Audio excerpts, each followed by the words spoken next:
The courtroom battle between Blake Lively and Justin Baldoni just hit a new low, and this time, it's not about acting or directing. It's about revenge. According to court filings, Lively has filed a total of 9 separate requests for sanctions not only against Baldoni, but also against his production company, Wayfarer Studios, and even his attorney, Brian Friedman. Her newest target is Melissa Nathan, Wayfarer's PR executive. But last night Baldoni's team clapped back hard, filing a blistering response that called Lively's latest move baseless and a desperate attempt to rewrite reality. Attached to that filing were brand new text messages from Justin himself. Messages that exposed how deeply he felt betrayed, silenced, and erased by the very people he trusted most. The filings reveal something shocking. Lively's sanctions have no legal ground. Wayfarer had already resubmitted all the documents Blake demanded on time and by the book. But Blake's lawyers filed their motion after the discovery period had already closed, disguising it as a sanctions request to sneak past the rules.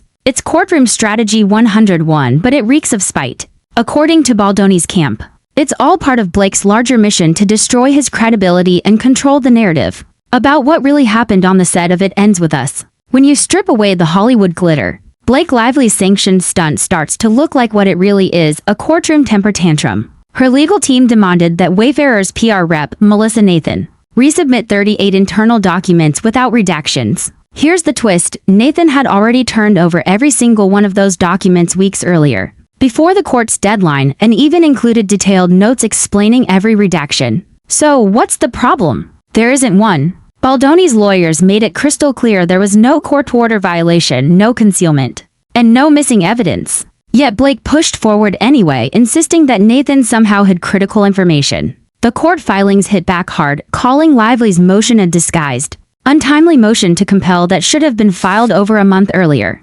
Basically, Blake's lawyers tried to sneak in a late demand for more documents. And when that failed, they repackaged it as a punishment request. It's a classic Hollywood power play. When you can't win on facts, attack with drama. Meanwhile, Justin's team stayed professional. They backed every claim with dates, filings, and digital proof. Their message to the court was clear: this isn't discovery misconduct. It's character assassination. If Blake Lively wanted to paint Justin Baldoni as the villain, the new text messages do the opposite. They show a man who was broken, blindsided, and betrayed. These messages, attached to the latest court filing, read like diary pages from a man watching his dream project and his reputation fall apart in real time. In one text, Justin writes, "What the hell is this, Sony? This is all wrong." He was reacting to press materials that twisted the story, credited others for his work, and erased his role entirely. Sony has no spine, he adds. You can feel the frustration of a director watching the studio and Blake's team rewrite the narrative he built from scratch. Then there's the heartbreak. He texts about being uninvited from Book Bonanza, excluded from the film's premiere, and left waiting in a basement while his cast celebrated upstairs. He even admits, "It's been devastating to me. It was her betrayal that landed me in the hospital." This isn't the rant of an angry man. It's the cry of someone who poured his soul into a film only to be cut out, ghosted, and publicly humiliated by his own leading lady. Meanwhile, Blake and her PR army were spinning stories to make Justin look unstable, while his texts show nothing but pain, honesty, and restraint. That restraint is starting to look like the one thing keeping this whole situation from exploding. Just when Blake Lively thought she could control the story, Colleen Hoover stepped in. For months, Blake and her team have hinted that creative conflicts on set were all Justin Baldoni's fault, that he was difficult, controlling, and even misrepresenting the story. But in a series of messages revealed in court filings, Colleen Hoover herself, the author of It Ends With Us, broke her silence. Her words blew a hole right through Blake's case. Colleen wrote, "I never said I changed his fate. I just didn't want to see him at the end of the movie. It was too complicated to explain co-parenting." In plain English, she confirmed that the decision about the male character's ending, the one Blake tried to pin on Justin, wasn't his doing at all. It was a creative choice they both agreed on. Hoover even said the controversy has nothing to do with the book, directly contradicting the gossip Lively's team fed the tabloids. Behind the scenes, Justin's camp was calm and methodical. They didn't leak. They didn't fight dirty. They documented everything. Emails, texts, and call logs all tell the same story. Justin stayed professional while Blake's team played PR chess. But now that Colleen Hoover's own words are in black and white, Blake's narrative isn't just crumbling, it's imploding. What comes next could finally expose what this entire feud has really been about: ego, control, and betrayal. Let's be honest, this was never just a legal fight. It was a PR war and Blake Lively was leading it. From the outside it looked like a creative dispute between co-stars. But behind the scenes Justin Baldoni was being quietly erased from his own project. The same film he directed, produced, and poured years of his life into. Leaked internal texts reveal how Sony and Lively's team coordinated press narratives that downplayed Justin's role and pushed him out of interviews and promotions. One message shows Justin venting they didn't buy the rights.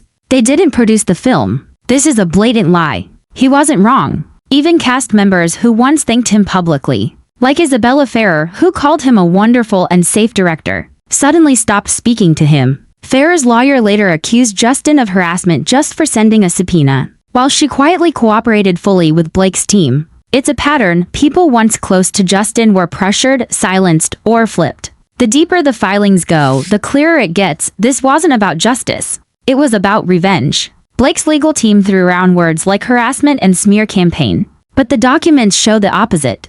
Wayfarer never leaked, never attacked, and never retaliated. Instead, they watched their film and their integrity get dragged through the mud by Hollywood's golden girl, turned silent assassin. As more evidence surfaces, the world is starting to ask the question Blake never wanted to hear. What is she so desperate to hide? When the camera stopped rolling, Justin Baldoni didn't fight back. He went quiet. But in Hollywood, silence can be louder than any statement.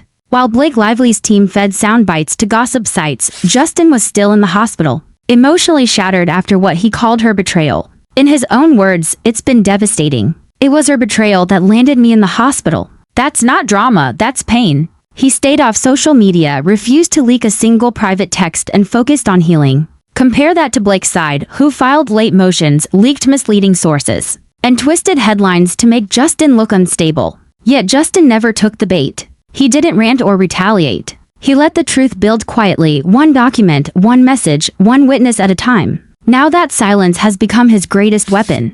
Blake's performance as the victim is unraveling while Justin's calm professionalism is proving who the real villain is. For months, Blake Lively's PR machine ran at full speed, glossy interviews, hand-picked photo ops, and whisper campaigns painting Justin Baldoni as the problem. But now the narrative is cracking. As court filings and text messages leak into the public domain, the receipts tell a very different story, one of betrayal, manipulation, and Hollywood hypocrisy. Fans on Reddit and TikTok began piecing together the evidence themselves. Screenshots of Justin's heartfelt messages circulated online, showing him not as the controlling director Blake described, but as a man who cared deeply about the film and the people in it. Even Hollywood insiders are whispering that Blake may have overplayed her hand. Industry blogs question why she filed 9 separate sanctions against not just Justin, but anyone connected to him. It doesn't look like professionalism, it looks like a vendetta. Journalists are calling out how Lively's team weaponized PR to bury Justin's side of the story.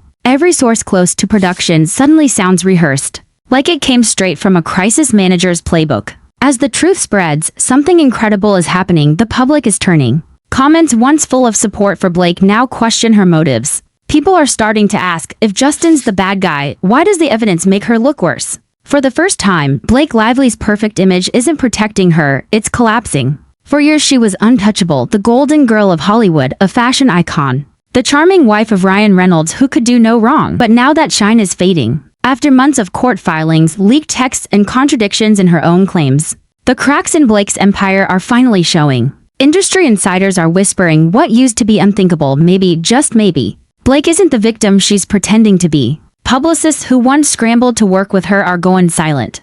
Brands are quietly pausing campaigns connected to her name. And every new filing from Justin's legal team seems to expose another layer of manipulation, redacted evidence, and emotional theatrics meant to distract from the truth. Behind the scenes, studio execs are nervous. Sony's involvement in her PR spin, especially the misleading press materials Justin called out, has become a liability. Nobody wants to be tied to a sinking ship. Meanwhile, Justin is doing the one thing Blake can't, staying calm. He isn't ranting online or leaking dirt. He's letting the evidence speak, and people are listening. Hollywood runs on image, and Blake's is collapsing from the inside. The more she pushes, the more desperate she looks. Soon that desperation won't just cost her a case. It could cost her the career she built on being America's sweetheart. No amount of designer gowns or red carpet smiles can cover a lie this big. While Blake Lively's empire trembles, Justin Baldoni is rising. He's not doing it with headlines, scandals, or staged paparazzi photos. He's doing it with grace.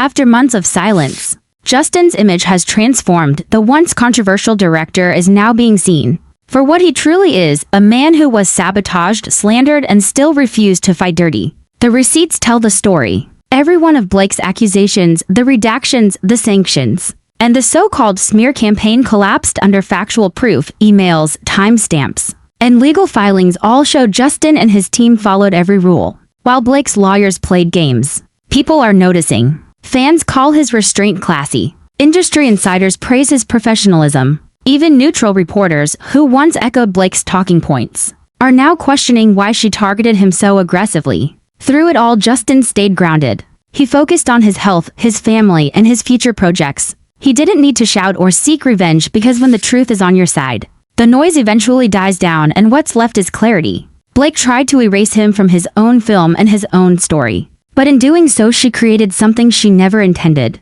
A comeback narrative stronger than her entire PR machine. Justin Baldoni didn't just survive the storm, he became the eye of it, calm, centered, and impossible to break. In the end, this was never just about two celebrities. It was about what Hollywood does when the truth threatens its golden image. Blake Lively's downfall isn't just personal. It's symbolic. It exposed how easily power, fame, and PR manipulation can twist reality. How a smiling starlet can weaponize influence, silence truth, and try to destroy someone who refuses to play the game.